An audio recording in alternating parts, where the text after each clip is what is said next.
Today we will be talking about how to use the soap bar. Here's the soap that we're using today.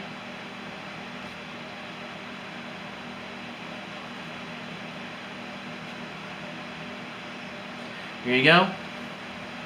First, when you get in the shower, you get your washcloth and your soap wet. And then you rub your soap onto the washcloth and put the soap bar down, then you scrub your body.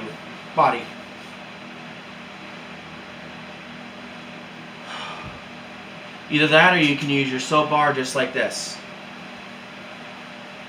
Just like that. Rub it on your skin,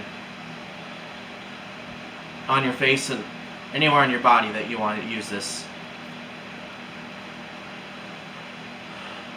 So there are two ways to use it.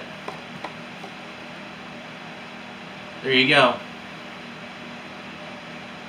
And also, just a second. And also, you can also put this in your hair too to use it for shampoo also. I hope you enjoyed this video. Have a great day.